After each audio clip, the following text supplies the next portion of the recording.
Ayub, and the High Court has tonight reinstated the 10 million shillings taxable car allowance for judges, which was scrapped by the Salaries and Remuneration Commission. The three-judge bench declared that the car allowance is a benefit payable to judges protected under the Constitution and cannot be varied or set aside to the disadvantage of judges, terming the move by SRC as unconstitutional and a threat to the independence of the judiciary. According to SRC chairperson Lynn Mengich, it will cost the taxpayer up to 2.5 billion shillings after every 4 years to finance this benefit for judges. Mengich says they will challenge the judgment, accusing the judges of conflict of interest. Serfine Achieng-Oma was in court today and filed the following report. The three-judge bench comprising of Justices Chacha Mwita, Patricia Nyaundi and Lawrence Mugambi was faced with three key issues for determination on the contestation of the taxable car allowance for judges. Whether this court has jurisdiction. 2. Whether the taxable car allowance is a benefit to judges. 3. Whether termination of the allowance contravened Article 160, Sub-Article 4 of the Constitution. The judges have enjoyed this benefit since 2011. It was reviewed upwards through a series of circulars by the head of public service from 2 million to 5 million in 2015 and later 10 million in 2018 before SRC wrote to the head of public service wanting it scrapped. The judges have declared the letter by SRC dated 12th of July 2021 revoking the benefit for the judges unconstitutional, null and void, and a threat to the independence of the judiciary.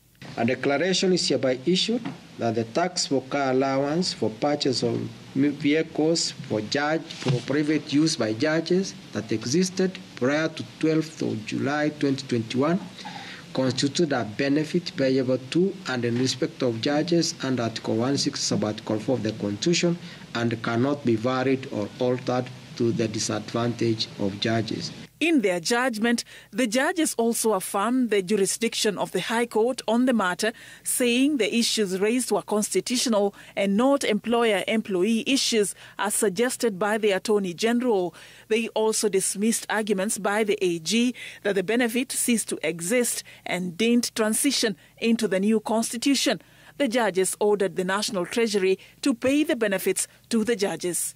An order is hereby issued compelling the Principal Secretary, National Treasury and Economic Planning to forthwith process, pay and continue to pay the taxable car allowance to judges as and when they falls due. The Salaries and Remuneration Commission has announced its plans to challenge the judgment, claiming that okaying the allowance has direct financial benefits to the judges, raising questions of conflict of interest on their determination of the matter. We did request the judiciary that instead of this matter going through this process, let it go through mediation, and that we would then have parties who are independent to take it through mediation. Remember, mediation is accepted even by the judiciary as an alternative dispute resolution mechanism. So that was the recommendation, that was our plea to the court from the beginning, that we see a potential conflict of interest and that it would be in the interest of all parties and upholding the Constitution that it goes through mediation. The taxable car allowance, which SRC chairperson Lynn Mengich terms double remuneration for judges, will cost the taxpayer 2.5 billion shillings or more after every 4 years, a cost she says is unaffordable and fiscally unsustainable. And what it means is that every 4 years, a judge then is awarded, is granted 10 million to buy a personal car.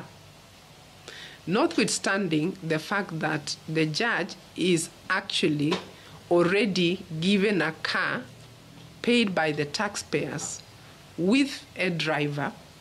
That car is fueled, it is maintained by the public. So this additional benefit is actually not for official use, it's for personal use. The Commission is further accusing the head of public service of usurping its powers by setting and reviewing this form of benefit to the judges. Safin Acheng Omar, Citizen TV.